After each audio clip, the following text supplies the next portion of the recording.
Hey everyone, welcome back to another episode of Fed Up with me, Fed Up Gaz, the eternal miserable one. Joining me today is Tom Jordan from the band 20 Watt Tombstone from Wisconsin. How's it going today, man? It's going good. We have a really bad storm here, Oh, so damn.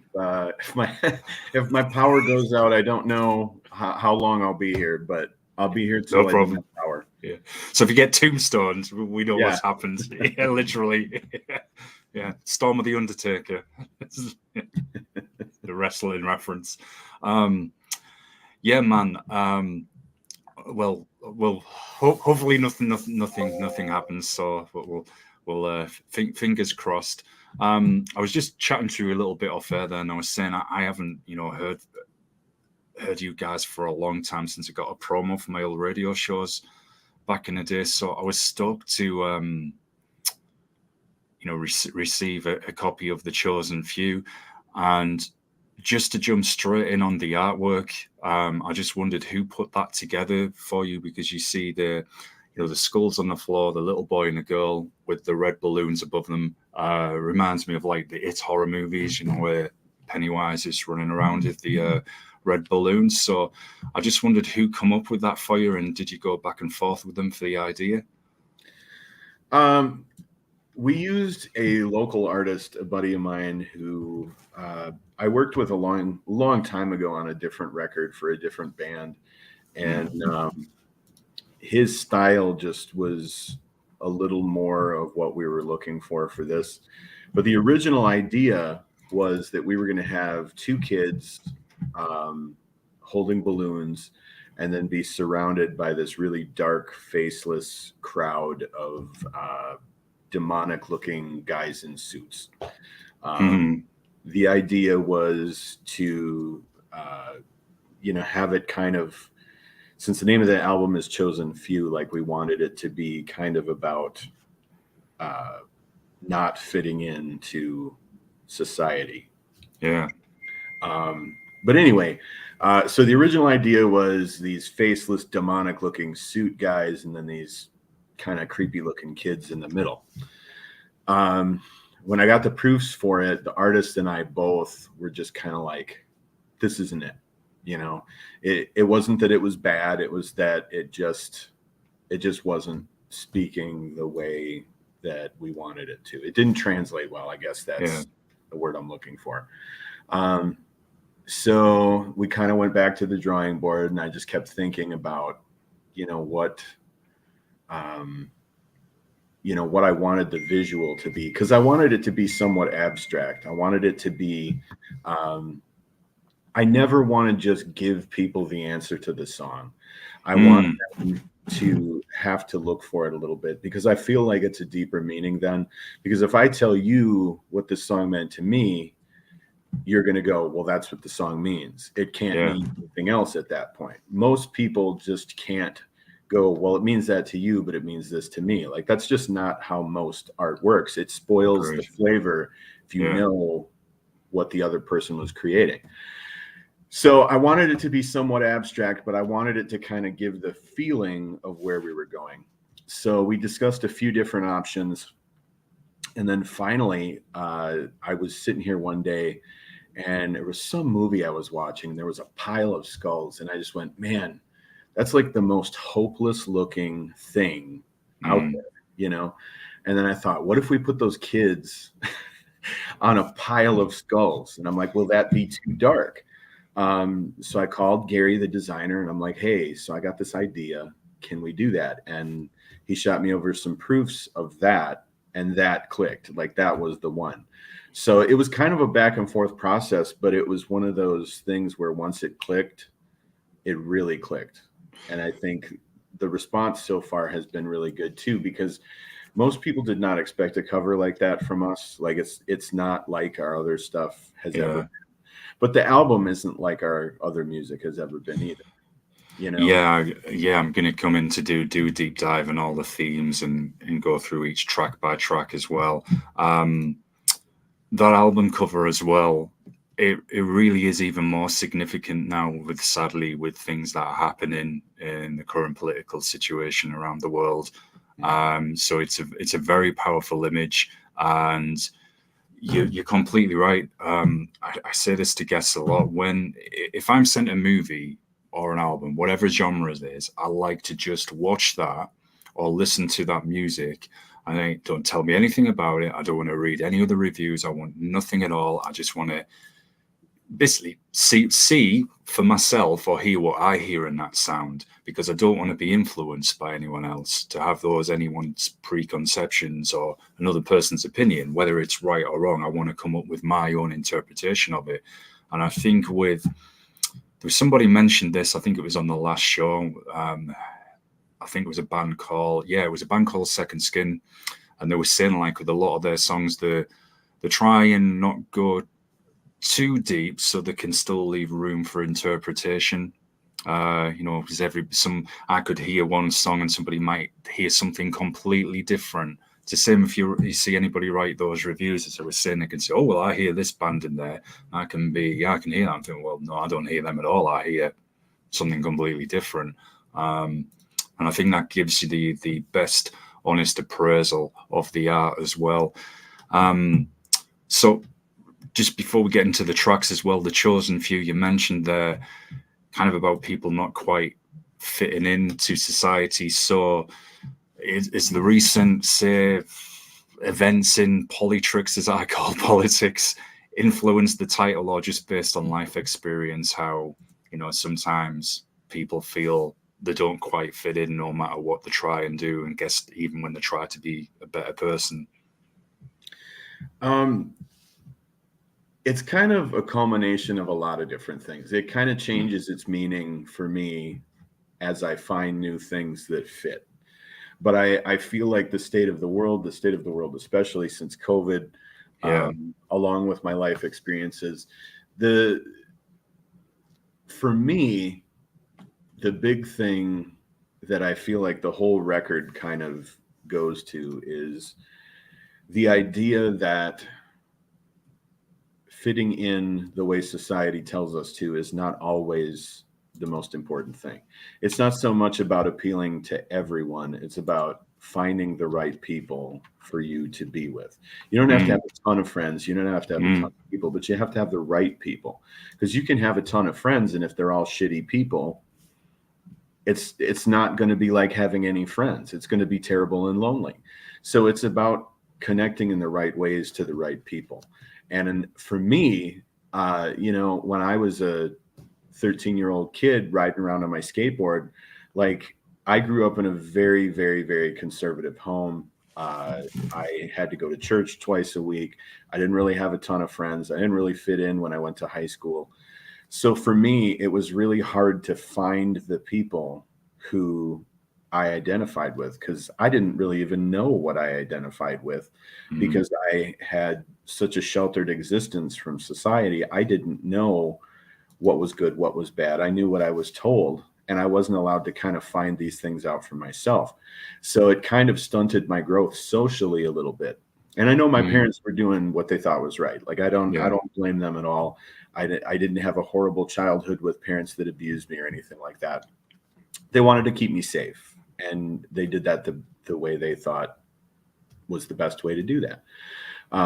But for me, what I later found when I got a little older and I started, getting deeper into my teen years, was through skateboarding and skateboard culture, I found a lot of the people who were like me, but I didn't know they were like me until we found that thing we had in common. And for me, it was skateboarding. So I would find these kids, who were riding a skateboard, had the suicidal tendencies hat and, a Death Angel shirt on. And I would instantly know I'm going to get along with that kid. Yeah. And like, I will never forget it. When I was in Boy Scouts, one of the kids in Boy Scouts also went to my school, and his name was Tom McPhee. And my mom went over to their house one day, and I didn't know this guy very well at all, but they did the whole, you guys go entertain yourself in Tom's room. So I went in his room with him, and he had like Misfits posters and skateboards and all this other stuff. And it was one of those moments where I felt completely at ease because I'm like, this guy is my people. And we're still friends to this day. He's, he still lives in the town we grew up in, and every once in a while I see him. But I discovered the Misfits through him because at the time I didn't even know who they were. Yeah. I discovered that and a whole bunch of other bands because of him, and because skateboarding was our bonding mechanism, I guess. Yeah, totally. It's as you said, it's having the right people around you. You can often have a legion of friends, but are they all really your friends? To quote my dad, he used to say, you can often count your real true friends on one hand, and it's better to have, say, two really good friends than a group of people who aren't really your friends at all. So yeah, totally. And I've always noticed that punk vibe coming through your music, even on the early releases when I used to play you on my radio shows, because hence it flowed nicely with all the punk and hardcore that I played, because but I've always thought this with blues as well. It's like we know it's the roots music of metal, but it's still, going right back to Robert Johnson, it has that punk gritty rawness about it, that expression. And I've always, whenever I talk about it to people, I say it's like roots music. If you look at metal and punk, everything, even going right through to the extreme that we have, say, with Some Brutal Death, I said everything like traces back to the blues for me. That's like the roots of it. Some people may disagree, but if you look at the history and how then metal came out of blues and then we got punk later, I said it's all related. And there's something, and this is no ego stroking either, but when I was listening to Chosen Few from start to finish, and I was like, man, they've upped the production. It's cleaner, and don't get me wrong, I lean to more the rawer side with what I like from my background, but you still retain that grittiness. It's got that classic blues feel where I'm going to do my best to put this into words. Probably might not do a very good job of it. People will only get this if they're into this kind of music, I guess, but it's got that kind of vibe where it just gets you. There's something about it. It makes your ears perk up, and you're like, man. It's like if you're ever at a blues show and that the dude comes out, or he's just sat on the chair or something, and he just starts tapping his foot, and there's literally no theatrics or anything. So it's really like just one guy there and just starts getting into it, and it just takes hold of you. Well, the Chosen Few has that feel, and I kept listening to it. And then the themes, I'm going to have to try and behave myself so you can get a word in. I can talk for the world, man. But yeah, I'll let you get a word and I'll behave myself because we'll go through the songs. But have you always, you obviously got exposed, to thrash, crossover, punk. So is that something you always just naturally fused with your love for blues? It's hard to say. I have so many different influences, and a lot of people say that, but I really do. Like, my influences are so crazy. I did an interview last year with a guy, and he asked me a bunch of questions that he thought I was just going to not have answers to. Like, he asked me what my favorite Taylor Swift song was. Yeah. And I had an answer.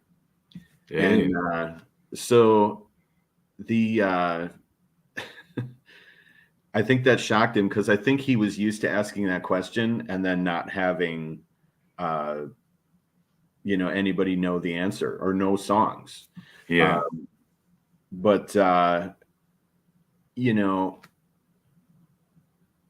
for me, like, I listen to everything from like Waylon Jennings and Robert Johnson to like Lamb of God and Suffocation and Morbid Angel and stuff like that. So I'm all over the place. So for me, it's hard. Like, any given day can be different. So like, the variety on this new record is something that a couple of reviewers have talked about. One guy actually said it was a bad thing. He said it was too strange from track to track, that it just didn't flow. And so that is a compliment. Oh, we'd lost you then. This reviewer was like, each song is too different. It doesn't flow, you know, blah, blah, blah. Yeah. And, but for me, like, I never want to do the same thing exactly the same every time, because I feel like the artists that I respect, that are people that I emulated, were all people who changed and grew and kind of evolved over time. Like Prince is one of my all-time favorite artists that's ever existed. Incredible musician. And that guy never did the same thing twice. Yeah. Like, you know, he'd make a soul record, he'd make a rock record, he'd make like a straight up hip hop record, you know. He kind of was all over the place. And I admired the bravery that it takes to just go, well, I'm going to do this time. And that's how I approach music. I have this idea, you know, that I want to say, and then musically it can just be whatever I'm feeling that day. Like, you know, Chosen Few is kind of a straight up rock tune, but then you have like Bomb That Saved the Day on the new record, and that's a much more subdued, bluesier song. And then Magnolia is going to be a little heavier, and that's going to be more like towards the metal side of stuff. So, I mean, it's one of those things where any moment it can be whatever. And I try to not suffocate that and force it into a box. Like when I have ideas and they might be different with this band, I feel like I can embrace them and do whatever I want. Whereas other bands I've had, I've felt like genre had to fit, like this one's too heavy, so I can't do this. With this, I really just kind of try to be like, okay, this is a good idea, I think, and I'm going to make a song, and either it clicks with people or it doesn't. And if it doesn't, that's fine. We go to the next one, you know? Well, at least it's been very honest, and it's also stops you stagnating, becoming bored. Like you said, you don't always have to do the same thing. To quote an earlier guest, I think they're called the Medea Project, who were like a goth doom band, but some of their songs will just sound like straight up goth rock, you know, clean vocals, none of the extreme vocals. And I think it was them who said they like to, you know, experiment, do some things a bit different, and said as long as you keep a bit of the core essence, you can even be heavy in a different way of being heavy. And I think, well, as well, like you said, if you're creating and playing the music, you don't want to become bored with it. So if you want to keep challenging yourself, pushing yourself forward, not just remain in one lane of thinking, well, there's nothing wrong with that. And like you said, not everyone is always going to like every song or every album. So if they think, well, this one's not for me, move on to the next track. Or if that's fine, they don't like that album, then maybe go back to one of the early releases or the next one. At least it's just not the same recycled material all of the time. Look, I don't get well, each to their own with the reviews. To say it doesn't flow, that's pretty disingenuous, because it does. I've listened to this several times. As I said, I played one of your earlier releases on my old radio shows, and you know, and I got good feedback. Maybe some people might say, as we, you know, maybe in the metal books, oh, it's a bit too clean. But for me, it still retains that grit. You've struck the balance nicely. I mean, Prophet Man to open up with, we might as well go straight into a deep dive here. I like kind of the themes. What I could hear is like, it's kind of like a story of someone, say, seeking salvation. Are they worthy? They've paid the dues in their life. So are they going to be accepted, say, into heaven or a place of peace, wherever? Are they good enough? Have they say atoned for mistakes they've made? Like I was saying earlier, I hope I was. It's got that soulful edge as well, which all blues has, man. So, but again, each to their own. For me, this is a very accessible album with something there for everyone, which still retains the core essence of 20 Watt Tombstone. So, with that said, end of my long-winded rant. Prophet Man, what kind of influenced the themes and lyrics for this one? A lot of stuff. Mm. Like I said, I grew up in a very conservative family. I sort of have a love-hate relationship with religion in general. Yeah. I'm an ordained minister, not the kind of minister my mother always hoped I would be, but I am an ordained minister. I have a degree in religious studies. I went to a Christian college for a few years, and then I went to two different secular colleges for that, and received very different educations at both. Um, Without getting into much detail, it's going to ruffle any feathers. My stance on religion has always been I have no problem with people practicing it. Um, Same. I think that if faith brings you positivity in life, you should absolutely do it. Yeah. If you want to, if you don't want to, that is your choice. Yeah.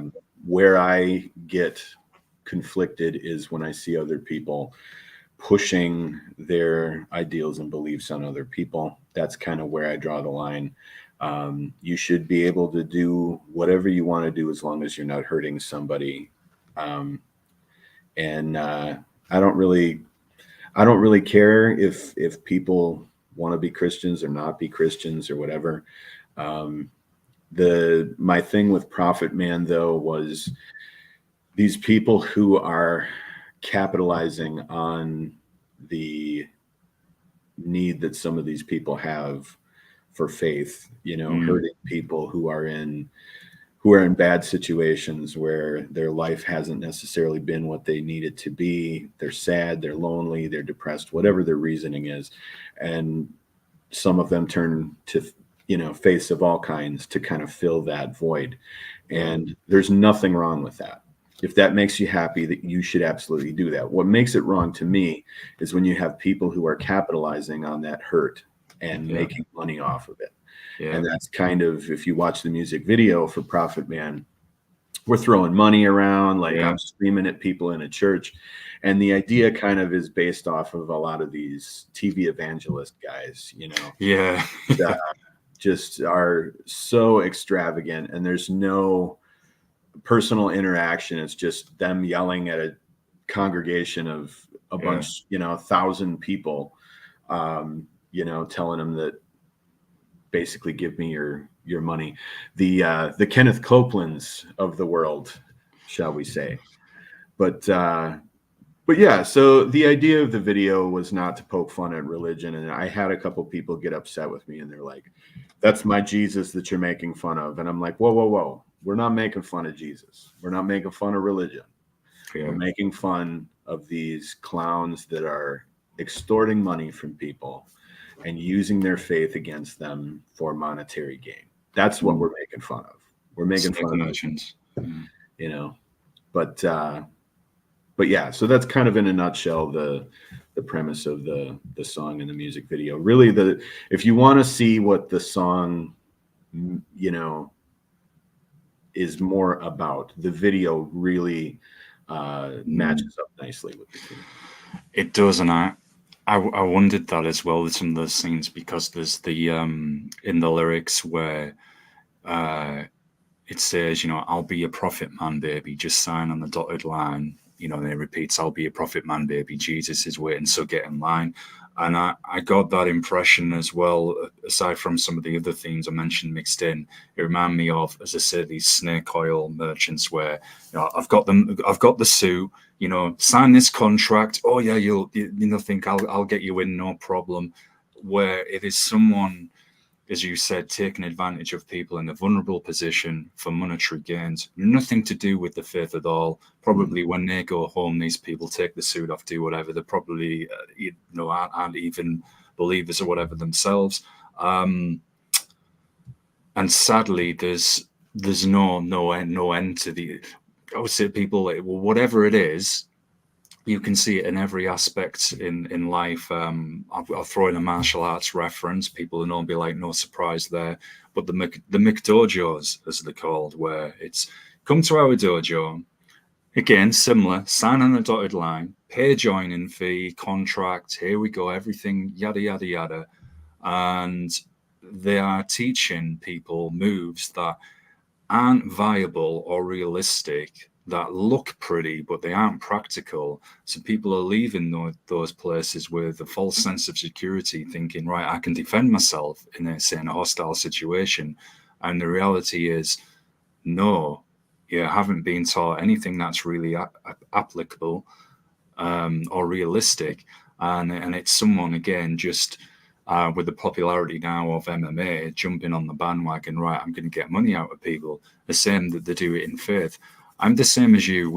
I actually, I interviewed a Christian black and death metal band, and during a conversation with Mason, I think it was either during the interview or off air maybe, and I think he was a little wondering, maybe concerned, what will the reaction be? And I said, I don't care. This show is open to everybody of all backgrounds, faith or non-faith. People are people. You're okay with me, I'm okay with you. We can all agree that we want to treat each other fairly, with courtesy and respect, the way you want to be treated. You know, whether you've got faith or not, everybody would like to be treated like that. And I said to him, I approached your music as a metal band, as a band.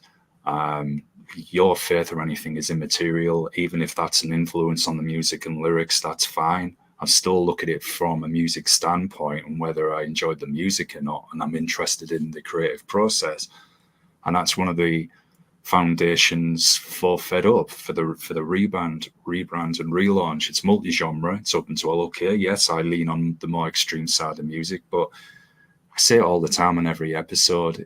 Even if it's a guest where I don't like the music, I will still talk to them. I'm still interested in the whole creative process, why and what they do. So I think there's got to be. Now I'm sounding like I'm a salesman on a TV show. Hey, you've got to do this.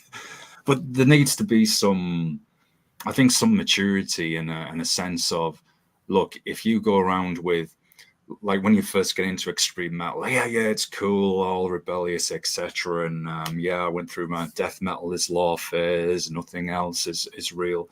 But you've got to think, if you want to have that nice little circle of friends, especially if you're wanting some relationships as well, it can't be death metal only, because good luck interacting with people and then growing. And I wanted to come back to touch on something you said about when you were saying you listen to all kinds of music as well. Well, that's good, because it shows a versatility, the open-mindedness. And even me, myself, I listen to a lot of extreme, as I said, from grindcore to brutal death, slam. But it doesn't mean I don't like any of the music or listen to other things as a change. Because anyone who says they're listening just to that one style 24/7, no, they're not. You will go to some other music, have to do so. I've got another long-winded tangent there. All good, man. But yeah, I think, people as well that can have that misconception as well. If someone is criticizing a faith or religion, that I'm being all against that faith or people who believe in that. No, you're not. You are either talking about hypocrisy, corruption associated with it, like you would do with it with other walks of life. Classic misconception with death metal. I know there is bands who are against whatever, and that's up to them personally. I like to be a little bit more broader so that everybody is welcome. But they will do it. There'll be bands who'll do it like in a horror context. Like it's where it just sounds like a extreme version of a horror movie, I guess.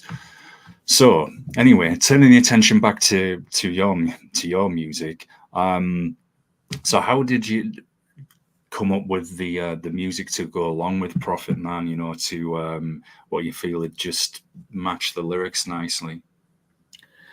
This record, the whole thing was done really different as far as writing and music goes than anything we'd ever done. When COVID hit and I was stuck in the house with, just my wife and the dog, We couldn't practice. I couldn't have Yeah. Mitch come over. At the time, Mitch's girlfriend was expecting, so we really couldn't risk him getting sick, bringing anything home. So I was here by myself. So I was trying to write and get things finished because we had started a record, but we didn't have enough to put it out. And so what I did is I went on social media and I just said, hey, drummers, send me your drum tracks. And just about all of them hit me up and said, well, what are you looking for? And I'm like, anything. You send me whatever you do. Just do something. Do you send it to me? That's all I want. I don't want to tell you what to do because that's going to change it. And what I was hoping to do is get out of my box of where I was writing, and where my musical wheelhouse was. I wanted to get out of there and do something different. So I had all these drummers send me different drum tracks, and some of them were way out of my style, and just didn't work. But some of them pushed me into places musically that I wasn't going, and that was one of them. One of the drummers from a band that we did some shows with in Milwaukee sent me some drum tracks, sent me like 3 or 4, and they were all really good. And he's a really good drummer, but the drums for Profit Man came from drums that he sent me. So that riff, the down, down, down, down, down, down, that I wrote with his drums, and then the rest kind of fell into place. And then what I did is I showed, when Mitch and I could practice, I showed him what I recorded in the basement, the demos and stuff. I'd be like, well, this is what I recorded. This is the drums. So, and obviously being a different drummer, his style is a little different. So it kind of evolved from that. But that's how a lot of this record started out, from weird little jam sessions with other drummers' pieces. And then I actually co-wrote 2 of the songs with a buddy of mine from Louisiana named Brother Dege, who has awesome Grammy nomination for the song he did in Django Unchained too. So there's a lot of weird things that came together on this record. But for that one specifically, I used other drummers to kind of push me in a weird, different direction, if that makes sense. Yeah. It goes with what you were saying, how you like to change it up with each release. So you've obviously wanted to push yourself forward. I think I've just nearly had a nerd spasm when you've just mentioned Brother Dege, Django Unchained, awesome movie. The song, Too Old to Die Young, absolute classic.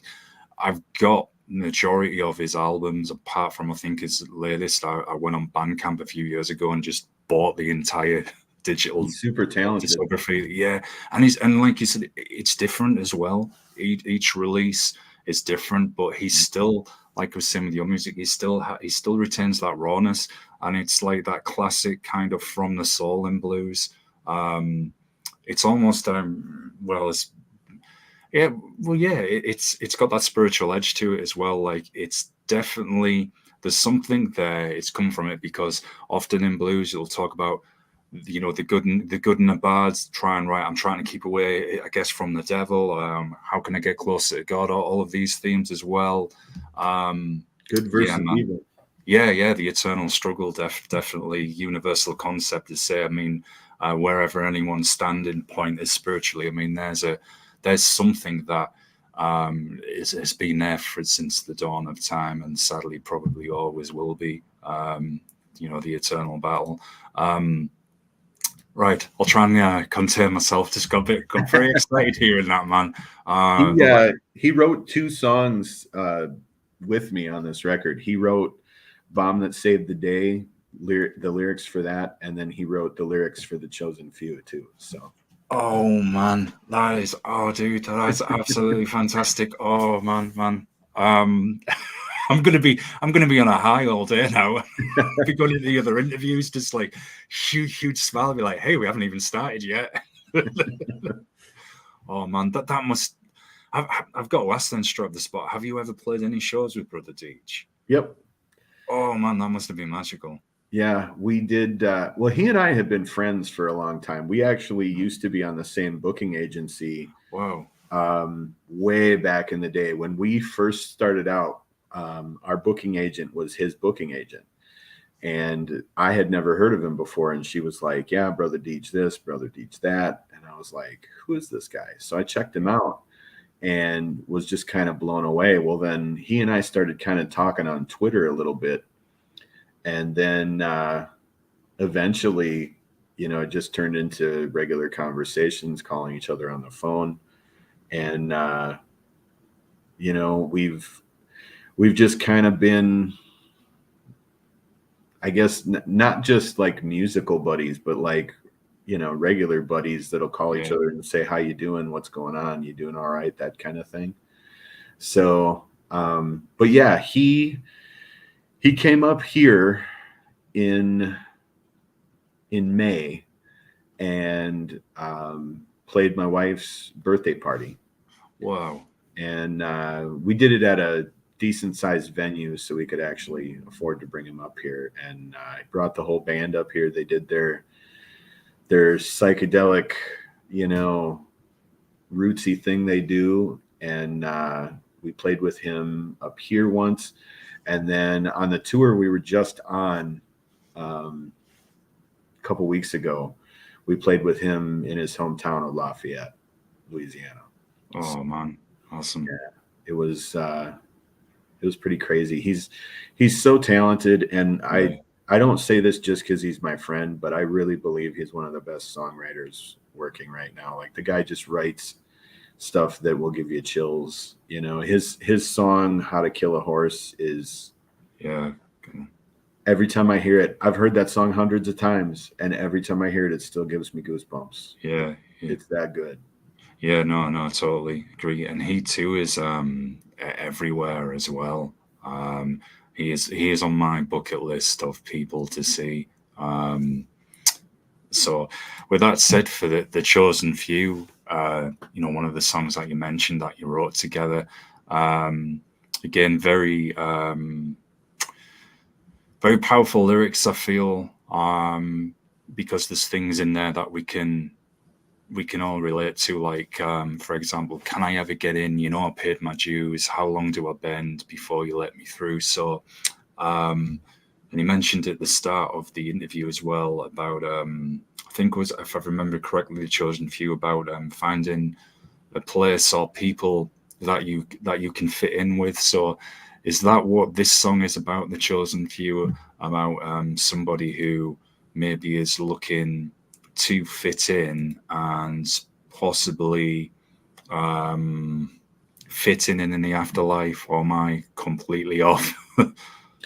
I mean, this is one I try not to dictate too much about, just because I want people to draw their own conclusions. But we've had some people that feel like it's a political statement. Like, we've had some people feel like it's, political. Some people have thought it's more social. Some people have thought it was, like you were saying, religion oriented. Yeah. Really, for me, the biggest theme is that we want to speak to that part of all of us that has at one point or another felt like an outcast or a misfit. That's ultimately where we're going with this. As far as what it means to each person, I think I try not to dictate that too much, but the concept is kind of the same. It's about finding the right people within the right situation, but where that may be is kind of up to the listener, Yeah. Like another universal concept there that people can relate to. Again, I like the rawness with the song as well. It's got that grittiness. It's hooks you in. And then the bomb that saved the day, the other one you mentioned that you wrote with Brother Dege. This is interesting. Straight from the opening, could be the God, could be the slave, could be the law that takes us away. So, and it follows, could be the dog, could be the chain, could be the bomb that blows us away. So could you tell us a little bit of how you came up with the lyrics, both of you, for this one? The lyrics for this one were pretty much Dege. He pretty much wrote the lyrics by himself. He shot me some stuff that he was working on. I basically wrote the music, and he more or less wrote the lyrics. But what I tell everybody about this one is, it's for me, it's kind of along the lines of how oftentimes we'll see things when they happen as bad. You know, like when we first experience stuff, it'll be like, well, this is bad. But then later on, we see the bigger picture, and we see that those circumstances led us to good things that we may not have been able to see in the moment. And I feel like that's kind of what this song represents, is that, you know, that uniquely human thing that we all have, where we always think the sky is falling. You know, like something happens and it's like, this couldn't possibly be worse. It's easy to look in ourselves and just not look outside and not see that this is not as bad as it is.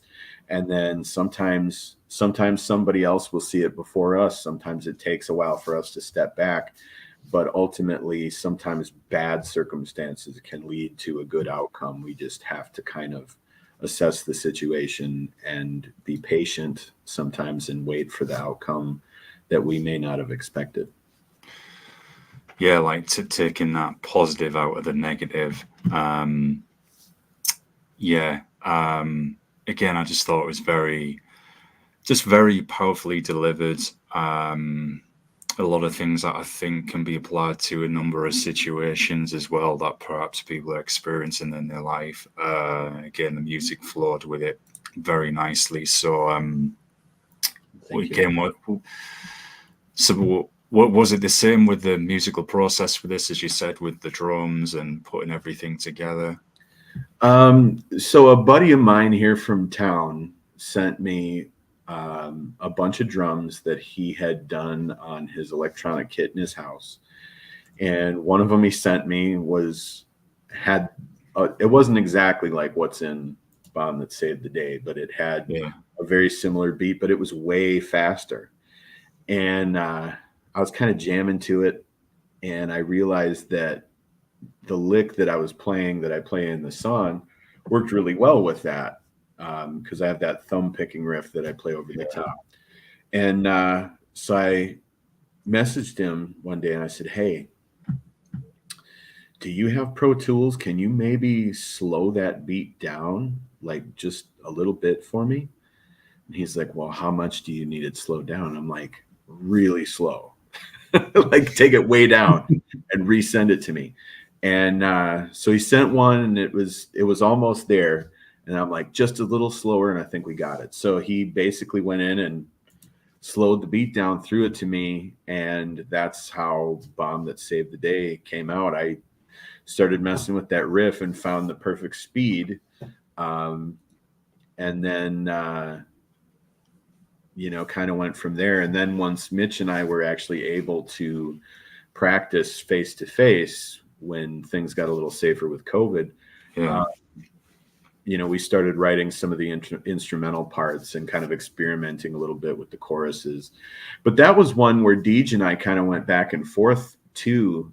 And I had a whole different arrangement in mind for this song. And Dege took it, chopped it all up, sent it back to me, and was like, I think this works better here. This part works better here. You know, do this.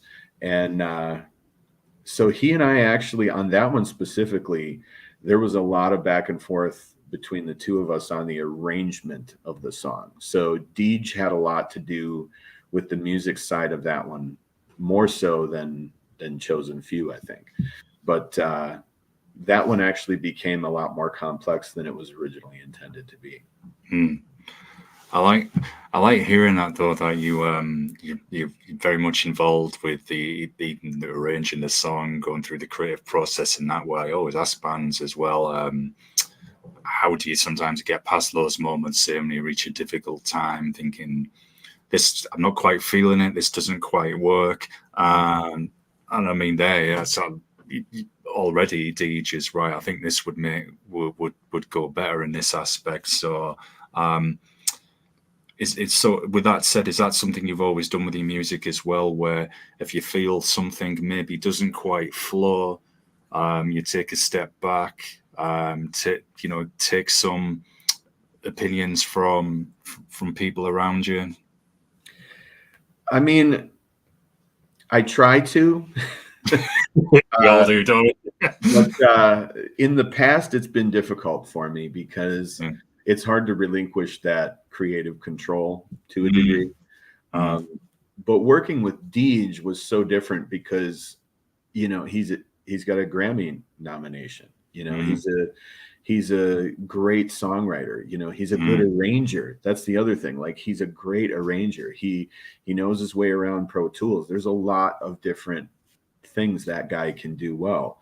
So I found it easier to kind of just go, like, trust him and be like, he said this is better this way.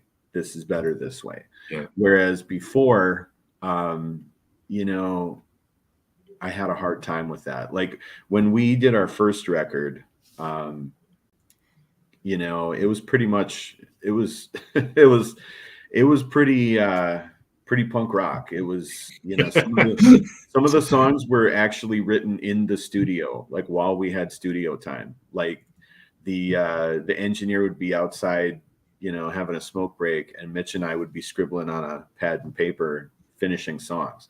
Like, it was really, on our end anyway, not on the studio's end. On our end, it was very disorganized, very DIY, very punk rock. Yeah.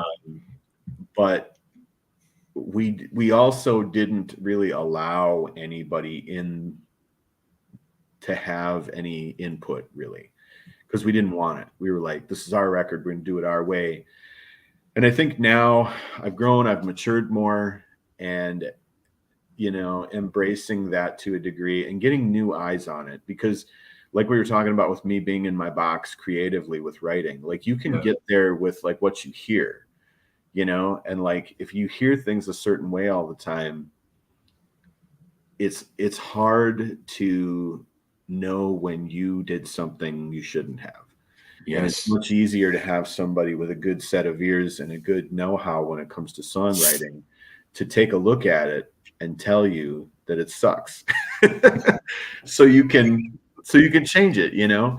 And one thing I love about Dege is he's so honest. You know, he'll flat out tell you, I don't think that part works. And then I'd be like, well, what do I do? I don't know, man, but it just doesn't work. That part's got to go. And then the focus becomes making that part work. Like, what do we do to, you know, to fix it? So I think having someone to be another set of eyes and ears on a project who's not in the band is a good thing. But you also have to be careful of what kind of person you're inviting into your circle. Very much so. Yeah. You know, sometimes, you know, people will be like, oh, well, my buddy said this rules, and so I'm gonna listen to him. Well, is he just your buddy? Does he play an instrument? Like, why is his opinion here? Like, it's different if the guy has a good opinion, but a lot of our friends are just like, everything you do is awesome, and I don't see anything wrong with it. And while that's great, that doesn't always help if you're stuck in a weird spot. So new eyes and ears, especially good creative ones, can be a game changer. Yeah, definitely. If it's valuable, genuine opinions, where certainly with no agenda, or as you said, where it's not friends and family. And I don't mean this to be disrespectful, but I can relate here. I did creative writing and screenwriting at college, and sometimes you can be in a situation, say, where whatever you're writing, you know, your family or friends would be like, "Oh, you're the next Scorsese," and like, "Well, I wish," you know. Everything is great, and I had one of my professors there at the time. He was from the States. I can't remember which part. I know he was from the South, and man, he was fantastic because anytime we'd wrote, he took me for screenwriting, and anytime we'd wrote something, he would write, I want you to come to my office, come to the meeting, show me what you're doing, and I want to know why. You know, for example, why is this character doing this to get to point B? You've got to be able to tell me, and you've got to be able to show that so that the audience can see that. If you can't tell me or justify that and certainly show it, then why are the audience going to see that? And he was great with his advice because he would flat out tell you, like you were saying with Dege, right? No, that works. No, that doesn't work. Get rid of that. this isn't going anywhere. And you know what, man? Some people didn't like that directness, but I did, because you knew where you stood. And this guy wasn't wasting his time. It was for your benefit. And it was done in it was direct, but a very subtle and constructive way as well. So yeah, it's like you said, if it's the right kind of opinion, not just like, I don't know, it's my brother, oh, that's fantastic, that's great, yeah, I can't wait to see that. That's going to be the next Batman epic or whatever. Or you tell me what you like or what you don't like. Now, I'm not saying that for all families and friends. I do have some family members who weren't like that at all. They would tell you straight, no, I don't really like this, don't like this part, whatever. But yeah, if it's just, I don't know, random Dave from round the corner, oh yeah, but this is sick. Yeah. So yeah, I get what you're saying. The next song, Blacktop Sorrow. Now, this one caught my ears as well, because you were talking about the variety on this album and how some people have responded well and others didn't. Now, this was one where I could hear that bit of the desert rock stoner vibe coming through, Caius, Fu Manchu, all of those kind of bands. Certainly could hear it with the fuzz riff as well. So there's one that particularly really caught my ears. And maybe this is just my nerdy imagination going crazy, but the lyrics, it reminded me of, say, one of those movies where you would see someone in a car driving like, through the Arizona desert or out in Vegas somewhere. So I just wondered as well, again, what inspired the lyrics, and musically as well, because I can hear that bit of the fuzz. So you just break it down for us, please. That one is probably, it's one of the ones that we've been playing out at shows. Nice. Probably the most since it was written. It was written in a sweaty parking lot in Florida in a day. Whoa. We were on tour, and we were in St. Petersburg, Florida, and we were outside of my buddy's studio, and he wanted us to come do some recording. We didn't really have anything to record, but we were going to record something. So we're like, what are we going to do? So I was kind of scribbling on a notepad in the van, and it was summer in Florida. It was hotter than hell. The AC in the van didn't work, so we had the windows down. I was sweating like crazy, and the lyrics to that just kind of came together. And I didn't have music other than the music that I heard in my head for it, which you never know how that's going to translate. Like, the music in your head sometimes just sounds like shit when you try to do it, So like, I wasn't sure. I was just like, I've got this rough idea of this riff, but is it going to be cool? So I was really missing my now wife, then girlfriend.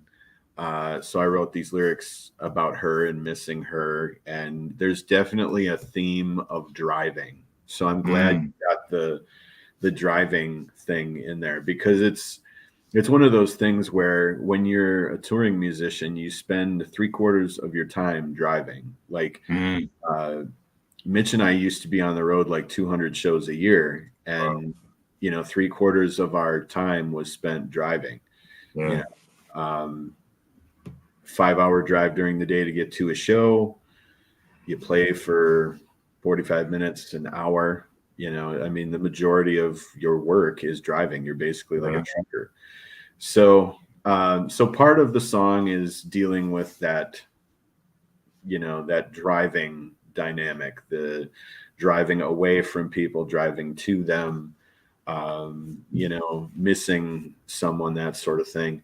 But we didn't know what to call that song for years, and it did not have a name. It was just called Untitled Number 2, because we already had a song. We already had a song called Untitled, so we had to call this one Untitled 2.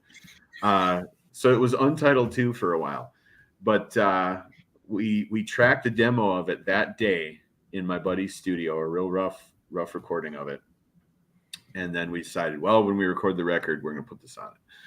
So it didn't have a name for years. Well, then one day, this video company did a bunch of video footage of us, like really professional stuff with mixed audio and the whole works, and we put that song on there. And then I told Mitch, I'm like, we got to name that song, because like they're gonna put a video up and it needs a name. He's like, yeah, you're right. So we went to Facebook and we were like, hey, this is the song, we don't know what to call it. Do you guys have some good ideas? And there was a bunch of garbage. I mean, a bunch of crazy stuff. And you always have your buddies that are like, you should call it something dumb or obscene. Like 3/4 of the list was just like dumb stuff. Like one guy's like, call it Don't Stop Believing. There's not a song called that already. Ha ha ha. Stuff like that. Yeah. So like half of it wasn't serious. The other half that was serious just wasn't clicking. And this dude that has been a diehard fan of the band for years, from Alabama, said, based on the lyrics and what I can understand of the lyrics, I feel like Blacktop Sorrow would be cool. Yeah, good name. And I was like, I think that's the one. That actually is pretty cool. So I ran it by Mitch, and we changed the name of the song from Untitled Number 2 to Blacktop Sorrow. So that's kind of how the name came about. But it's basically about that longing of being far away from somebody. And, it kind of deals with the whole thing of the distance getting further away from someone. Just kind of that whole thing. And then that end instrumental part is just kind of a fuzzed out, like you said, desert rock. Definitely. And it's a short song. It's a real short song.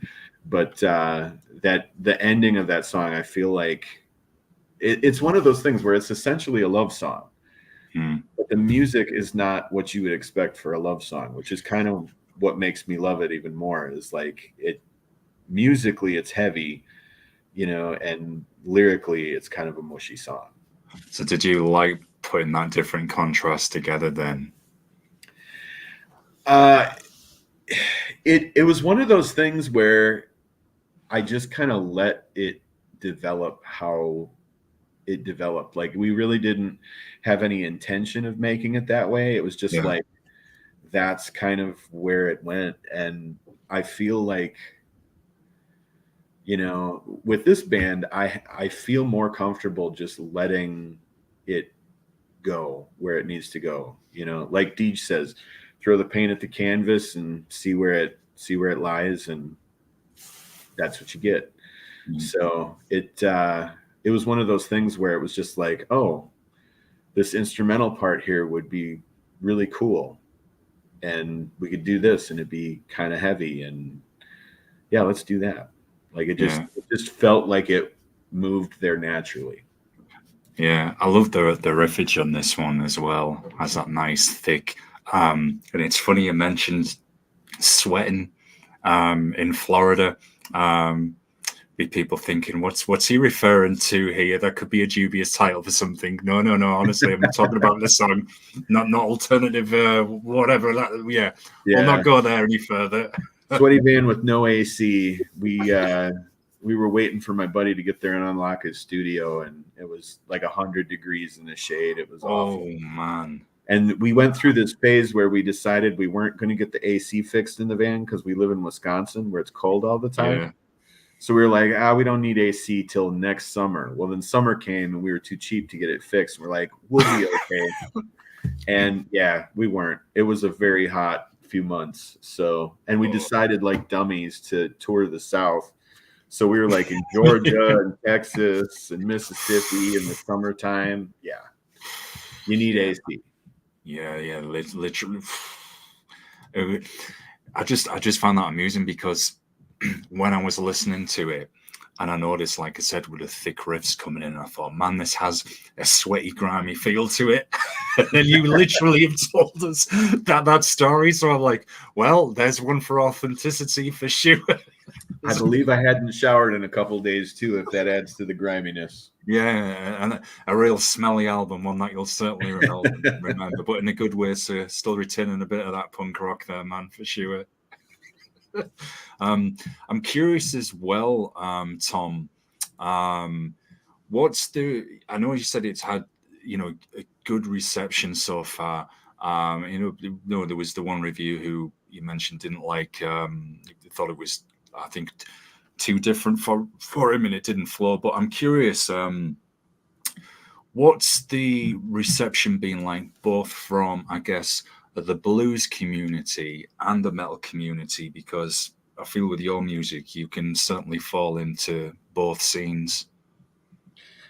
Well, we don't really do much with the blues community. Right.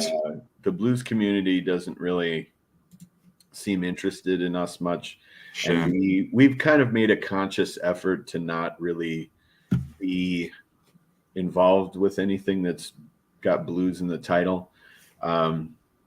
Just because we don't view ourselves as a blues band. We view ourselves as a rock band that has blues influences.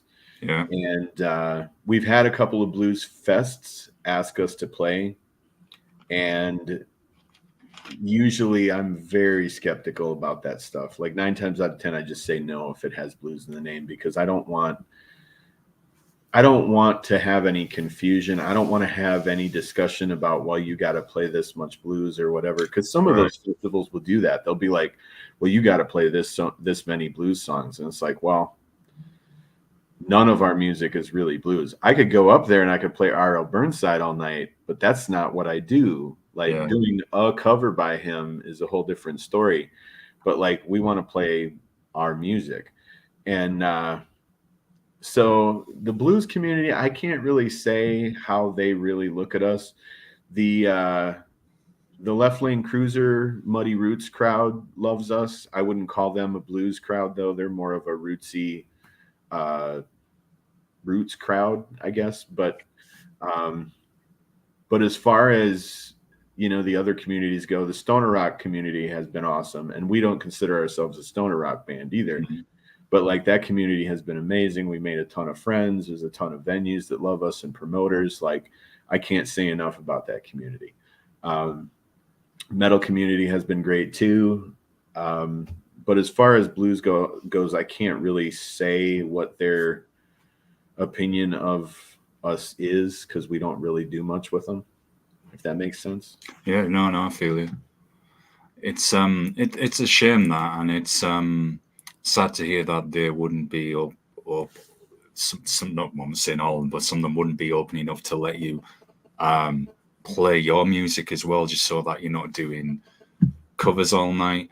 And I wondered, Tom, what your thoughts are on this. When I've listened to stoner rock as well, and I've always thought with stoner rock, in a way, it's kind of like heavy blues, because it is so blues influenced with a lot of it as well. And I just wondered, have you always heard that with stoner rock? I think blues music, it's a natural progression to like a lot of the stoner rock stuff, because some of the stoner rock stuff is essentially psychedelic heavy blues in a lot of, you've got bands like, like Radio Moscow, for instance, who are more of a psychedelic rock band, but I mean, they're on a label that produces blues records, Alive Natural Sound has done, I don't know how many like old school blues artists, and that's where Left Lane Cruiser has had a home for years. James Legg, Mark Porkchop Holder, a ton of those rootsy blues guys are on that label. So I think it's a natural progression. It's one of those things where it's like dirty blues kind of naturally kind of dips its toes in the stoner rock pool. Yeah, it's like I was saying earlier, it's like blues is kind of like that roots music for everything. There used to be the guy sadly passed away a few years ago. Was it Charles Bradley? I think. I can't remember what the label that he was on, or David Bradley.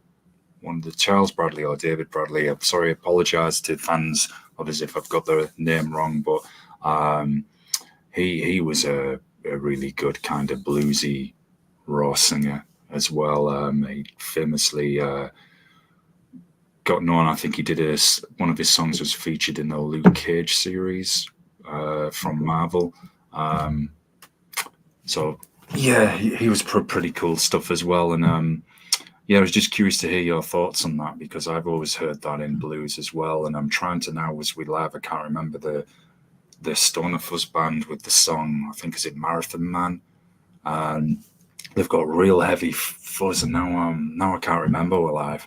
As soon as we're done, I'll be like, oh yeah. I've got a comment as well on one of actually your early releases, Wisco Disco, and there's particularly a song which made me giggle as well, and I think people can relate to this one as well. And it's called "Shitty Ex-Girlfriend." Yep, that was. There's always been a few of them, hasn't it? it's relatable. Yeah, it really is. That was. I'm gonna have a choke fest now. That was one that always made me giggle as well.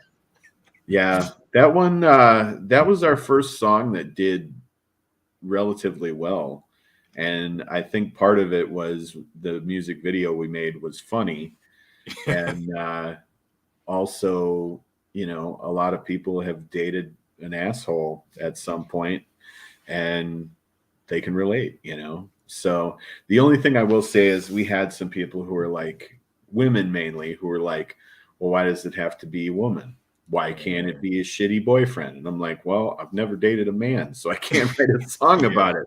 Yeah. I'd totally do it if I had perspective. Yeah. But so then we ended up, that's where Your Man's a Jerk came in off of our second record, that split record with Left Lane. Yeah. We one day I was like, because I was thinking about it, because I had multiple women complain that they thought that, you know, Shitty Ex-Girlfriend was too targeted at women, and that men could be shitty too. And I'm like, well, you are 100% right. Yeah.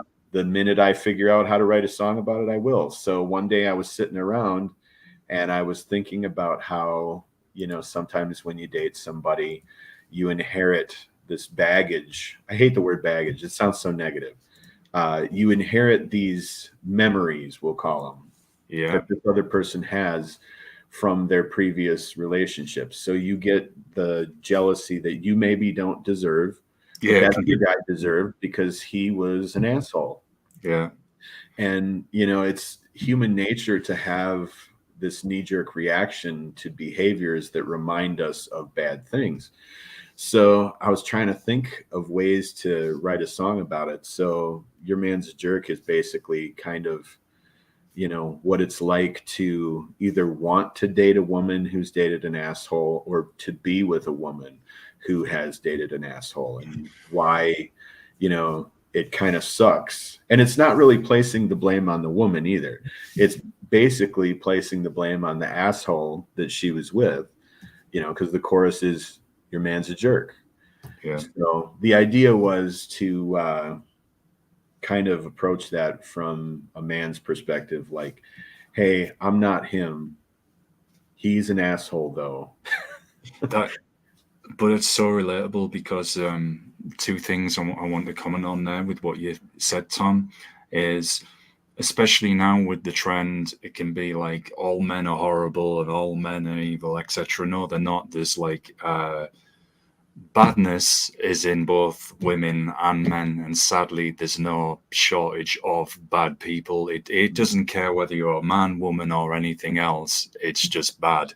And it's like, yeah, sometimes it's like it's okay to say bash all men and say all men are that, but if anyone criticizes, say, a woman, then there's absolute, you know, mass hysteria, etc. And people got to remember, look, there's good and bad in both, and that's what we're talking from that perspective. Yeah. And then Lair of the Swamp Witch, that's when I first heard your music. That's when, and if I've got this wrong, I do apologize. I think I got the promo. It was from Clawhammer, who I still get promos from to this day. And that's when I was playing you on my shows. And Lair of the Swamp Witch as well. That even made me think of being trapped with, say, the wrong kind of person. You know, how someone say you've been, I don't know. I'm thinking a bit with a visual movie nerd head here. How they've been, I guess, find themselves in this cave, say, with the swamp witch, in a perilous situation again. But you could go in so many areas with that and apply it to. And it was interesting you mentioned as well, with Your Man's a Jerk. The thing what people can forget as well, isn't it? And you're right, it's not the woman's fault. Say if she's been with a horrible, horrible man who's treated her really badly, and then sadly some of those experiences come with it. Often that then person who's with her, and this can again be applied to if the situation is reversed and it's a man who's been with a horrible woman, is sadly that person can then find themselves sometimes with those past memories and experiences projected onto them. It's like, hey, I didn't do that. That's not me. That's not that. You know, I'm not them. That was them. So it can be quite a horrible situation all around when that happens. But makes for good songs, good relatable concepts. So coming on to the two covers you did, you know, Midnight Train to Memphis and Just Got Paid, were those songs that just you've always enjoyed and you just simply wanted to do your own interpretation of them? Just Got Paid, I've always been a ZZ Top fan. And Mitch and I actually had been playing that song for years. And it always went over really well, but we never really thought about recording it. But during COVID, we were like, you know, we need to release something. You know, we need to do something. So the idea was to do 2 covers, release it as an EP, and call it a day. Well, then we had so many people asking about vinyl for those songs. And I was like, yeah, we're not going to put 2 songs on vinyl. We're just not going to do it, especially 2 covers. Yeah. So everybody's like, oh man, when you guys release a record, you should put it on the vinyl so we have those songs on vinyl.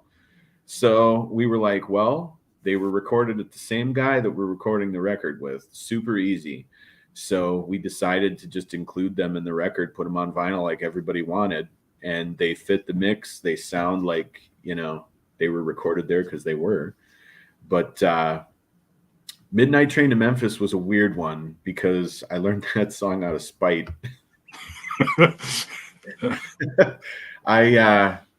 We used to play this car show, and this lady would always scream Chris Stapleton at me, and I would always just ignore her. And, like, this went on 2 years. Like, she would just be like, Chris Stapleton, every time she would see us. And she was there for 2 years. So finally, the 3rd year, I was like, all right, bitch, I'm going to learn your Chris Stapleton, and I'm going to show up. And when you yell that shit, I'm going to play it. Show you. So we learned it. We go there, and that fucking lady is not there. That would happen. The song for nothing. So we decided after that, we were like, all right, we learned this song. We should probably do something with it. So we just decided that we were going to put that with Just Got Paid, and that was going to be our 2-song EP of covers. Yeah. And but yeah, that song was purely learned out of spite. There's a different experience for sure. Yeah. The music one. That would happen though, isn't it? Always is the case. Like it's like, oh yeah, I'll go and do something, and then when it comes to that day, the person isn't there. Yeah. It's just like, man, I went through all that trouble, and it's just like, you're not even there. You're not even there to shout at me now. She was there 2 years in a row before that. Yeah. Like, she was faithful. Yeah. And everybody's like, she loves you guys. Like, she loves you. And I'm like, why is she screaming Chris Stapleton at me then? So, yeah. But later, I felt bad because a friend of ours told us that she had actually died. Oh, man. So then I felt, I felt really bad that I was Yeah. mad that this lady wasn't at the show. But Yeah. yeah, apparently she was a huge fan of what we did and came to this car show every year to see us. And she was just being funny, yelling Chris Yeah. Stapleton because I've got a Yeah. beard, and he's got a beard, and Yeah. haha. But yeah, so I learned that song to show a woman up, just because apparently Oh. I'm bored, and then she died, so I couldn't play it for her. So Oh, man. Well, wherever she may be, I mean, there's the positive. She was the inspiration for a song. Well, for the reason for doing the cover. Um, so there's that. As well, I wanted to ask you about your vocals as well, Tom.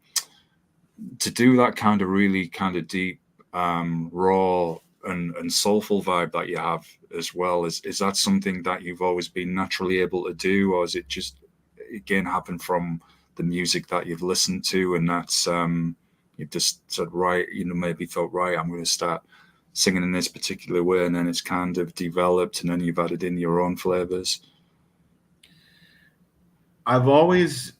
I guess I've been singing longer than I've been playing guitar. Like I was Yeah. singing, back when I was a kid in church.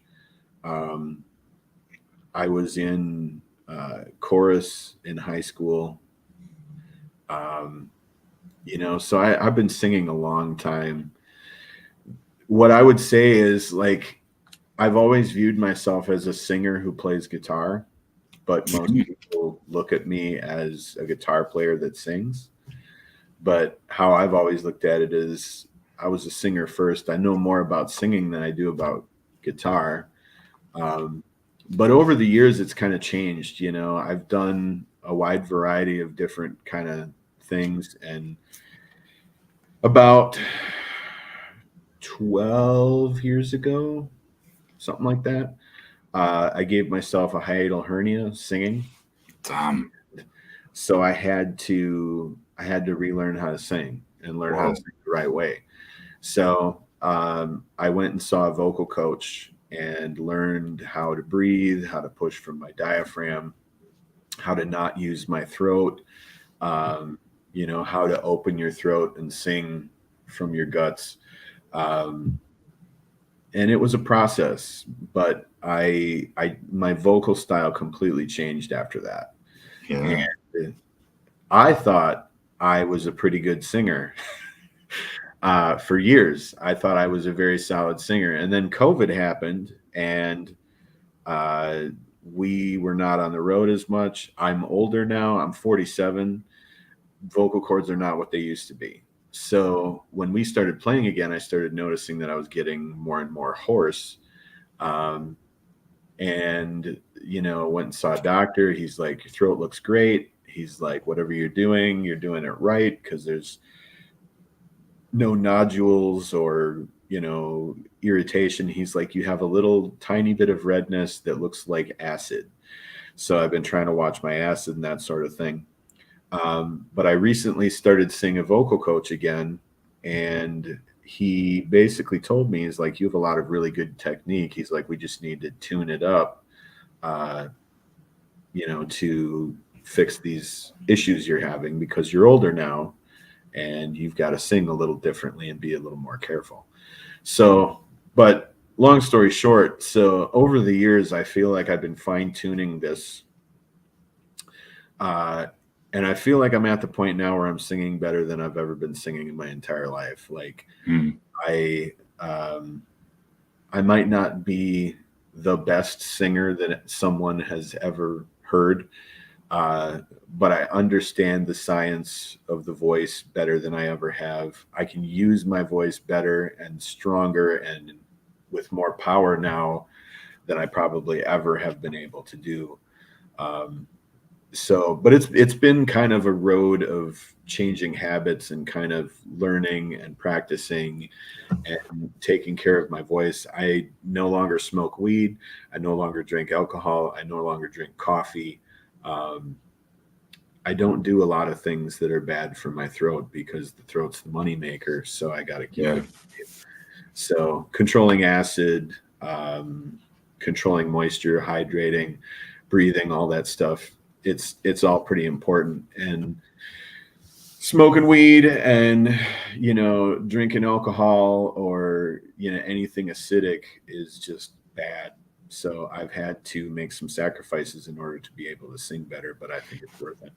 So would you advise that to, say, a band coming into the scenes now, saying, look, if you want to maintain that longevity, to maybe have a bit of a healthier diet, certainly rest for your voice as well. And I'm getting the impression, obviously, that the vocal coach has really helped sharpen your tool. I'm feeling, look, this is. So I'm going to ask this then. Do you feel this is? And someone might say, well, of course he's going to say yes when you ask this question, but it's just the impression I'm drawing from what you were mentioning, working with a vocal coach. So you were mentioning, Tom, that you feel your voice is the best it's ever been. So do you think this is the most probably standout album that you've actually done with 20 Watt Tombstone for that reason? Yes. And not just because of the vocals. I feel like involving Dege in the writing process has not only made the songs that he co-wrote really, really good, but his influence and his opinions on my music have helped me be better at what I do. So the involvement of Dege definitely helped. But I mean, I think this is the best music I've ever written, like at any point in any band I've been in. I feel like this is something that I can be proud of no matter what. Because sometimes you make music and you think it's cool at the time, and then you look back at it later and you're like, what was I thinking there? Yeah. But this, I mean, granted, yeah, it's my music, so I'm going to probably like it. But I really feel like I took some risks that I really believed in. And I feel like it's a strongly written, composed, and arranged album. I feel like it's the best thing I've ever done. So you said then, that's really good to hear, that keep yourself in shape, look after your voice, diet, whatever works. And then, as I say, fortune favors the bold. Take some risks and be brave, and just see if that all comes together to make some awesome music. Would that be something you would impart to a band coming into the scenes? Yeah. I think the biggest thing that a lot of us forget is that this is art. It's a lot of people have this attitude like, well, you need to cater to the fans. And I'm going to say something that's probably going to be unpopular. We're on Fed Up, so you go ahead, man. Here's the thing. When you are creating art, if it's really art, if it is indeed art comes from a special place inside of you. And it's made based on the feeling that you have. That's what art is. So if you are making art for someone else, then you are not making art. Yeah, it's not yours. It ceases being art when it is made for someone else and not for yourself. So with art, you have to be a little bit selfish, and you have to kind of be about yourself for it to be honest, because that's really where people are going to connect. They're not going to connect if you're writing something that you don't know, hoping that it clicks with them. They want to hear something honest from you.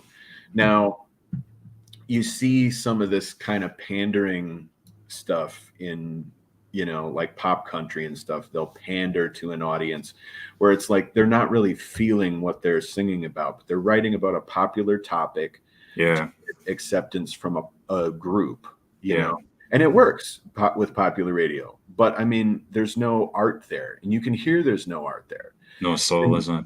Yeah, but then you listen to someone like Dege or Tom Waits or some of the better songwriters that have existed, and it's like it's not necessarily about the packaging; it's about the feeling on the inside. And people like Bob Dylan, who just about everybody who likes Bob Dylan will tell you they do not like Bob Dylan's voice, that they do not think he was a good singer. That's not why you listen to Bob Dylan. The same thing with Tom Waits. Tom Waits is not a great singer. Tom Waits is a great storyteller, though. So when you listen to his music, you're going to feel it, regardless of how he's saying it. The package doesn't matter as much as what's inside. And the best advice that I can give to anyone is that if you want to create art, if you want to tell a story from yourself, you have to be honest about that and not worry about what other people are going to think of it. The reality is there are going to be people who hate it. And that's just how art is. The process is that we create this piece of ourselves that's honest and true. And then we go, here it is. What do you think? Yeah. And then it'll either click with people and they'll get it, or they won't get it. And then they'll trash it and say it sucks. And then you just take that thing that you created, you put it over here, and then you make another one and you put it here and you say, hey, what do you think of this one? And you just, as an artist, that's what you got to keep doing. You just keep making honest things from your heart and hope that it clicks with people. And if it doesn't click with people, that doesn't mean it's bad. That's the other thing that drives me nuts, is when people are like, well, this is a bad record. Well, just because you don't get it doesn't make it bad. There are bad records. Don't get me wrong. We have both probably listened to more than our fair share of bad records. Yeah, that's it. But to me, the difference between a bad record and a record I don't like is, is it honest? If it's honest, I can get behind it. I might not like it, but I'll respect it. Yeah. And I think that's the big thing that a lot of people get hung up on, is they're like, well, I'm going to make the next record that's going to be huge, and I'm going to do this, this, and this because this is the hot topic, and I want to talk about this so more people like me. And if that's what you want to do, that's cool. You should do that. You should do whatever makes you happy. Mm-hmm. But if you want to make honest art from yourself, then you have to do that. And you need to not be making stuff for other people, because your art's going to suffer. Yeah, as you said, it loses its own identity. It doesn't have that soul to it. And yeah, definitely art is subjective. So yes, like you rightly said, there are bad albums out there, bad movies, but somebody may think differently. And it's okay to enjoy some bad movies as well, because they can be entertaining. Mm-hmm. I've watched Sci-Fi Channel movies I'm referring to. So bad, but hilarious. Talk about a creative room that's probably been full of stoners. I know, we'll make Sharknado versus whatever. That'll work. Yeah. But they're hilarious. But just as you were talking there, Tom, and this just popped into my mind. So do you think then, look, and I'm not saying all pop music is bad, because there's alternative pop where the people do write their own lyrics, their own songs, and do something a bit different, and that's cool, and that's still honest, and there's some feeling there. But I just wondered, from what you were saying, do you think people now as well are wanting, whatever kind of music it is, wanting something that has that bit of honesty, that real true expression and soul, because there has been so much, and still is, manufactured disposable music that where you can really hear the dollars in the song, whatever genres it is, and it can soon be quickly forgotten about. You've got all the manufactured reality TV around it as well. So I just wondered if you as an artist, if that's something that you've come across as well. Do you think people are wanting more that authenticity now, and that realness in music? I think it depends on the audience. I think there are people who identify with different facets of music. There are some people who just want to feel cool. So they like what they think is cool, and we all see it. It's the 30, 40-ish mom who wants to hang out at the Poison concert in the VIP area because she wants to look cool. That's not the same as, the 20-year-old kid who spends $15 to go stand front row and see the singer-songwriter, from Portland, who's coming through, there's two different groups of people there who are looking for different things. Some people want that social thing at a rock show, and it's more about hanging out with friends and having a rock show in the background kind of thing. Yeah. You drink beer, whatever. And then there's some people who are really there to soak up the art, But I think if you look at artists like, for instance, Amigo the Devil, I don't know if you're familiar with him, but he is a really good example of someone who has been able to capitalize on that real feeling and put it in people's faces. And I think when you watch a guy like him play solo acoustic guitar in a room of 1,000 people, and you can hear a pin drop because they're all listening to his words, that says a lot. I mean, I've seen him. Back in the day, I saw him open a tour with Clutch, Dropkick Murphys, and Hatebreed. Wow! He played acoustic by himself in front of all of that. He was the opener, and I shit you not, the room was so quiet that if anybody even whispered, you could hear it, because he had them in the palm of his hand, and his songs are so deep and so. They speak to a part of us that all of us know we have, that dark, sad part of us, but he speaks to it better than anybody else does. So I think having artists like him who are doing so well right now shows that people still want art. They want that feeling over the, consumer-based rock and roll, the popular money machine music, there's still people who can get down with real art.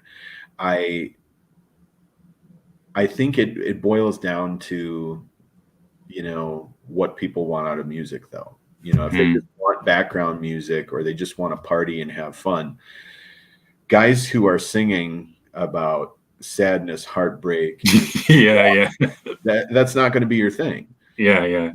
And while they might be able to go, oh wow, that's really well written, they're not going to go out and buy that. But I think a lot of the people who are going to the party concert type stuff, half of them don't even own the catalogs of the bands they're seeing. They're not there because they love music. They're there because they like having fun at a show. And it's not that there's anything bad with that. Oh no, each to their own. But it's two different types of personalities. You've got one person who's like, I really like this band, but I don't buy merch, or I don't, do this. I go there, I hang out, I drink beer, I have fun. And then you have the other people who aren't there to party and drink. They're there to get the music itself. The product is the music for them. So I think it's a hard answer to give because you have so many different kinds of people. But I guess the short answer is that people somewhere are always going to need art and want that connection. Yeah, definitely, and it certainly is one what could have multiple answers to it, because I'm not sat here saying, hey, I don't like any music that I can party to, or just music, for that situation, high energy or chill vibes or whatever. I'm not saying that, folks. I was just wondering as well if, like I said, if people were also ready to hear some real music. And I know music is a mood thing, and again, depends on the situation we're in. It just came to my mind in your last answer, and from other people I've spoke to, it seems there is a hunger there that's starting to develop as well, or maybe has always been there, and now it's starting to get some more prominence with. Could you just shout out who you mentioned again, who opened up for Hatebreed? Because I haven't heard of them and I want to look them up. Amigo the Devil. Amigo the Devil. All right, I'm curious, catchy name as well. Just to turn it back to your own music again on The Chosen Few. So the last track, Magnolia, this one actually reminded me, then just in the lyrics, a little bit of Shitty Ex-Girlfriend, because it's that line, Well, so many areas, but particularly when you get halfway through, like, you broke my heart, a love once made was torn apart. You said you loved me, now dry your eyes. When you wailed away, something inside me died. And then there's the chorus, and then that last uh those last lyrics as well. And I thought, man, now isn't this something that everybody can relate to here? You are the best and the worst thing that's ever happened to me. And then that line is repeated, these memories won't let me be. And it's like, yeah, it's like, how many people have been in that situation where they think, I wonder if this could have been different, if we did this, if we did that, or if I hadn't said this when I've lost my temper, or what anything. So I thought it's such we've been discussing universal relatable themes with the lyrics on this album, but that particular track I thought it's a good powerful one to close out the chosen few, but it still retains that element. Really good music as well. So did any of that verbal babble that I've just mentioned go into the inspiration for that song at all? So that song was actually one that I had written with my old band, and it had a bass player playing on it. Never recorded it. It was written. My now wife, then girlfriend, and I had split up. This was probably 11 years ago. We had split up. I was absolutely miserable. And that was a song that came out of loneliness and depression and all sorts of other stuff. But I had such highs and lows emotionally when I thought about it. Like that part that says you are the best and the worst thing that's ever happened to me. Like there were moments where I was like, this was literally the best my life has ever been. Yeah. But right now, this is terrible. And this is the worst my life has ever been. Yeah. So I had such a roller coaster of emotions, dealing with that whole process. And then we ended up working it out. And, when we got back together, like she told me that she had checked out the song and loved it. And so it was just one of those things where I kind of locked it away in a box and didn't really do anything with it. And then one day when we were working on the record, Mitch was like, how come we've never done anything with that? And I said, well, that was different band, whatever. And he's like, couldn't we adapt it? He's like, I feel like, why waste the song? It was a good song. So I brought it up to my wife and she's like, I really think you should. She's like, I've always loved that song. I've always thought it was a great song. A lot of people liked it. You should bring it back. So we set to work on trying to make it work for a two-piece with no bass player. And that was the challenge, because it wasn't that I didn't like the song. It was that, how do you take a song that's already been written, that has a bass line and guitar solos and all of these riffs that weren't made for a two-piece, and turn it into, a two-piece song. So, so we did. But long story short, when we went to record it, I realized that the first verse is very sad and the second verse was also very sad. So like, I need to adapt this now to how my life is now. So the second verse is a little more hopeful than the first verse is, because now my life has changed a little bit. So it's kind of an arc, I guess you could say. It starts out super miserable, and then it's like in the now, like this is what's happening right now.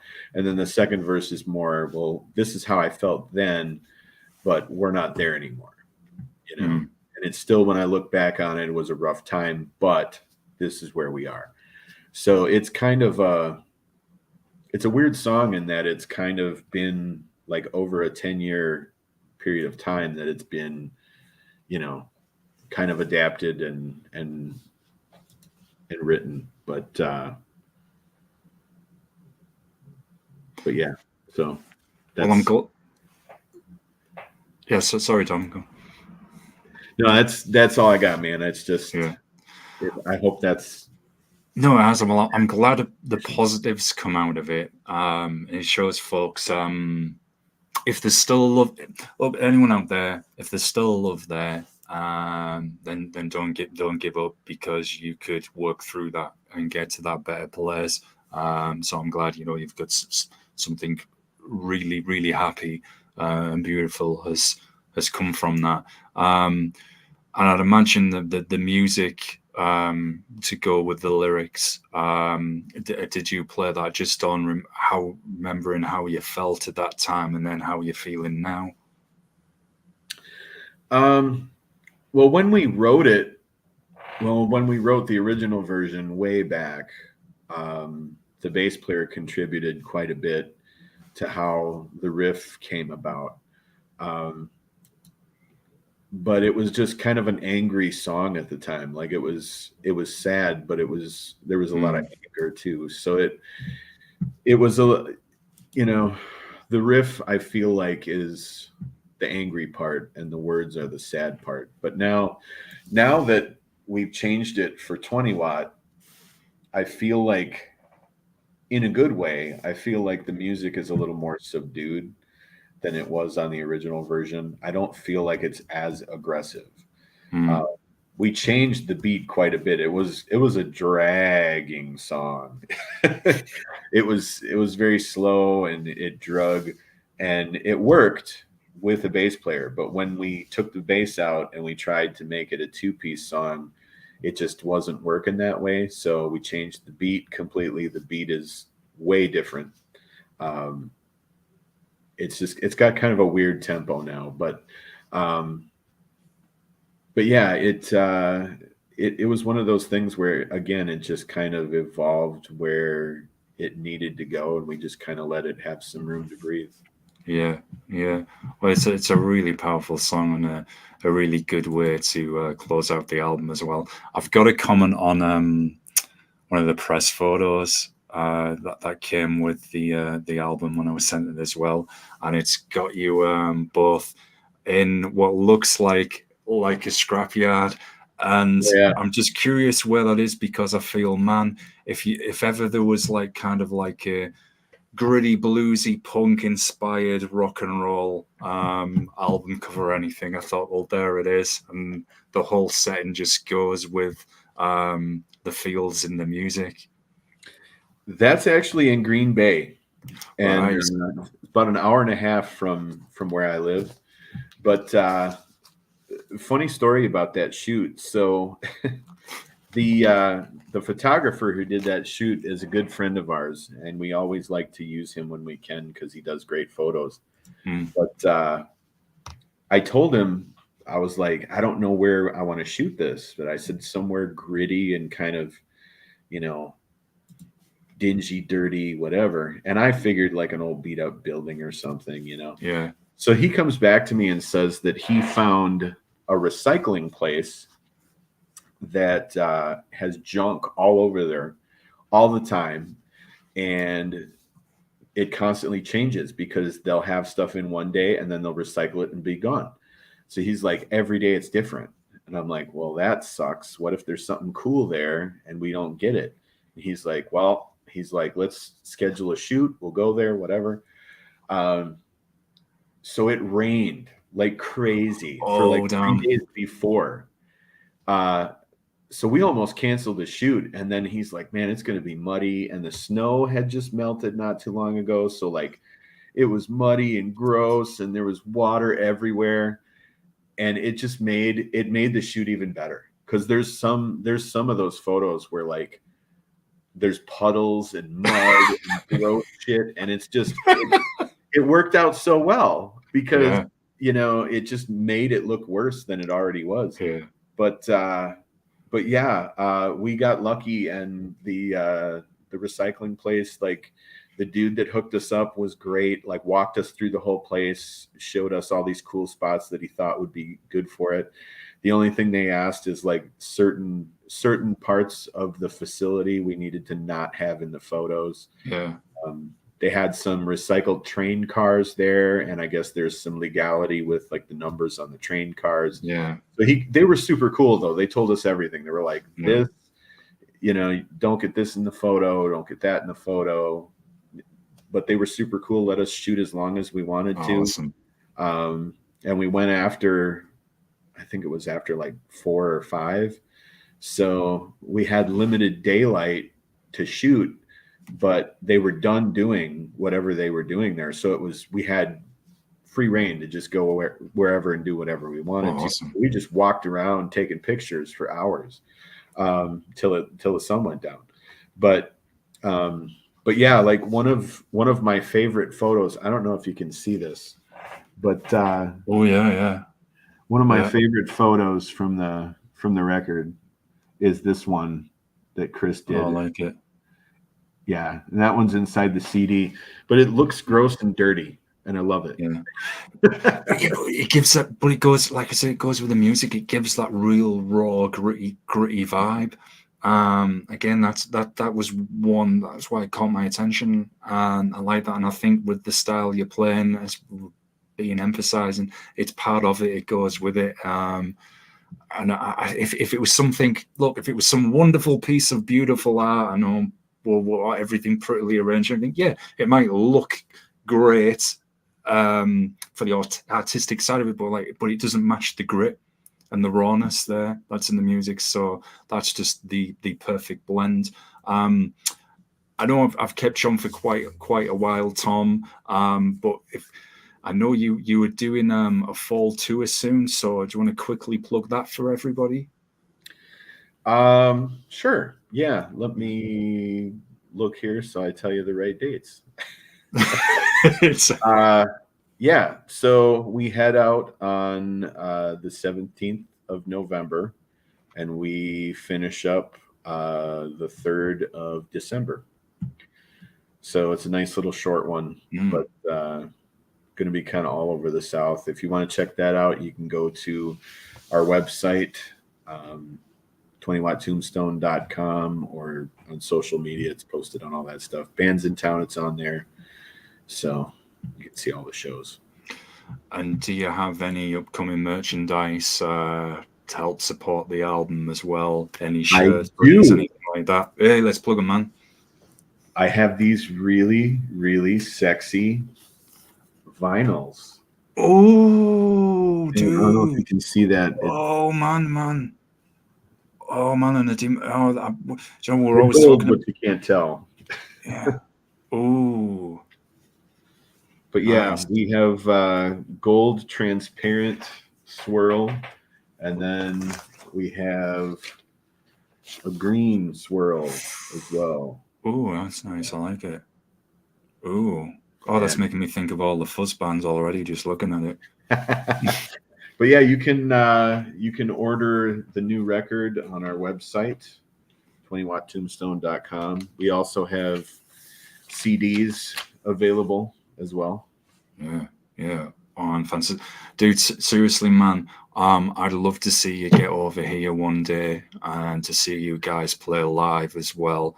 I think you would go down so well over here. I think people would definitely dig you guys. So man, I really hope that happens. I do want to thank you for coming on, man. I want to shout out those who've tuned in live or watched back later. It's really appreciated. Don't forget to support and subscribe to the channel. I'm usually on here every day. In fact, I've got another 2 interviews coming up today as well. So nice. I will be back in just over 60 minutes, actually. So I better burn something quick to eat before that. Yeah, busy one today. I'll put all the links to 20 Watt Tombstone in the description as well, folks. Go and support them. If you like real, expressive, gritty, authentic music, you'll certainly dig them, especially if you're a fan of any kind of fuzz, rock, blues as well. Even that, it's all there. You'll definitely dig it, man. So as I always get to the end of a show, before I hit the uncomfortable end stream moment where I look like I'm possessed by something and I'm like, this gun, has it stopped yet? Has it stopped? I always like to give people a chance to shout out. I know we've just plugged the Merc and everything, but to send any shout outs to anyone at all or about anything they'd like to, I always like to do that. So anybody you want to shout out or anything at all? Not really. Just go support the bands you love, buy the merch, stream the albums, get it all, give them every dime of your money, not just us, but all the bands you love. Definitely appreciate all of that. And I always tell everybody the same, like, streaming, yeah, you don't get much for it, but if you buy a band's merch and you stream their records on whatever your streaming platform you prefer, you're giving them every dime that you can possibly give them. So yeah, especially Bandcamp as well, folks. That's a great one for buying music from, because it goes straight to the bands as well. So that's really, really good. So, man, thanks again for joining me. A shout out to everybody as well. Myself and Tom are going to do uncomfortable pause moments when I hit end stream, which is going to happen. So it's Halloween already. So here we go, folks.